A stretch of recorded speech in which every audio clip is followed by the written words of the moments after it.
Question number 16, 3 equal charges 2 into 10⁻⁻6 coulomb each.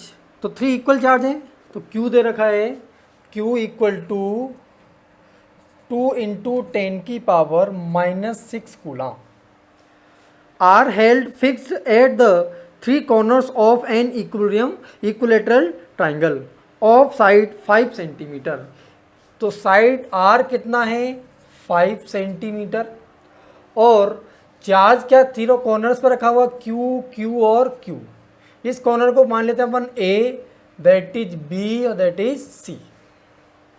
Find the coulomb force experience by one of the charges due to the rest two. तो देखो एक equilateral triangle है, इस equilateral triangle की side कितनी है 5 centimetre और इसके कॉर्नर्स पर चार्ज रखा हुआ इक्वल चार्ज रखे हुए हैं 2 इंटू 10⁻⁻6 कूलम। तो हमें किसी दो चार्ज की वजह से किसी थर्ड वन चार्ज पर नेट इलेक्ट्रोस्टैटिक फोर्स निकालना है। तो मान लेते हैं हम किस जो ए पर चार्ज रखा हुआ है ए पॉइंट पर, इस पर हम नेट फोर्स निकाल रहे हैं। तो ए पर बी वाला भी फोर्स लगाएगा और सी पॉइंट वाला भी फोर्स लगाएगा। तो फोर्स ए पर लगेगा, इस डायरेक्शन में फोर्स लगेगा force on A due to B, force on A due to B, और इधर साइड में फोर्स लगेगा force on A due to C, force on A due to B, force on A due to C. अगर ये equilateral triangle है जिसकी side कितनी are, ये भी आर, ये भी कितना आर, तो ये 60 एंगल होंगे। तो ये एंगल कितना 60 डिग्री, ये एंगल 60, तो ये वाला ये एंगल कितना होगा 60 डिग्री।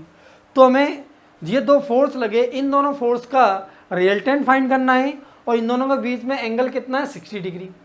तो यहाँ से पहले मैग्नीट्यूड देख लेते हैं। तो F A C, force on A due to C का मैग्नीट्यूड हो जाएगा k q q q square और डिस्टेंस कितनी आर, तो r square, k Q square upon are square. Force on A due to B का magnitude ये भी कितना हो जाएगा, क्यू क्यू चार्ज और आर डिस्टेंस है, तो k Q square upon are square. Force का मैग्नीट्यूड का इक्वल है, तो यहाँ पे लिख लेते हैं हम force on A due to B का magnitude force on A due to C का मैग्नीट्यूड हम मान लेते हैं एफ। लेट कितना मान लिया हमने, एफ मान लिया, ठीक है। और इस एफ की वैल्यू कितनी है, इस एफ की वैल्यू कितनी है k Q square upon are square, k Q square upon are square. अब हमें दो फोर्स के बीच में दो फोर्स का रिजल्टेंट फाइंड करना है, ये भी एफ ये भी एफ, इनके बीच में एंगल कितना है 60 डिग्री। तो अगर मैं रिजल्टेंट फोर्स निकालूं, resultant force R vector that is vector sum of vector force on A due to B plus force on A due to C, इनका वेक्टर सम करेंगे और वेक्टर सम में इन दोनों का मैग्नीट्यूड सेम और एंगल कितना 60 degree. तो ये हो जाएगा आर का magnitude 2f cos theta upon 2। ये क्या फॉर्मूला है कि अगर दो फोर्स एफ, दो इक्वल फोर्स हैं एफ, दो फोर्स हैं जिनके मैग्नीट्यूड कितने इक्वल हैं, वो कितना एफ, और दोनों के बीच में एंगल कितना है थीटा, तो उनका रिजल्टेंट का magnitude 2f cos theta upon 2 और रिजल्टेंट दोनों वेक्टर के मिड में होके पास होता है। तो यहाँ पर 2f की वैल्यू कितनी K Q square upon are square cos theta कितना 60 अपॉन 2।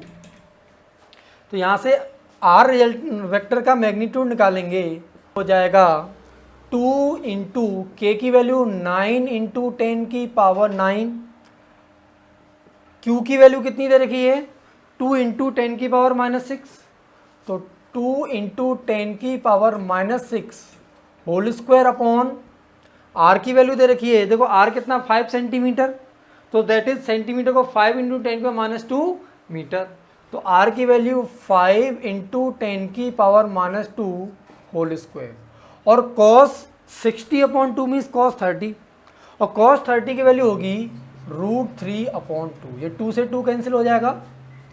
तो यहाँ पे आर का मैग्नीट्यूड आएगा, R magnitude equal to 9 into 2 10 की पावर, ये -6 इंटू 2 -12 हो गया, -12 + 9 10 की पावर -3, 5 का स्क्वायर कितना होगा 25, 10 की पावर -2 का स्क्वायर 10 की पावर -4। ठीक है, ये हो गया।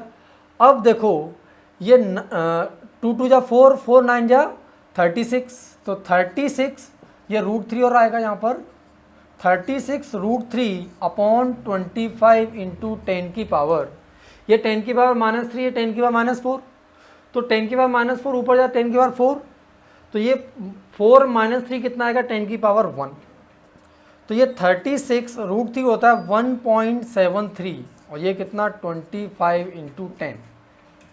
जब इनका मल्टीप्लाई करेंगे तो 36 इंटू 1.73 निकल के आएगा 62.35 अपॉन 25 इंटू 10, तो ये जब डिवाइड करके निकल के आएगा 2.494 इंटू 10, तो डेट इज 24.94 न्यूटन।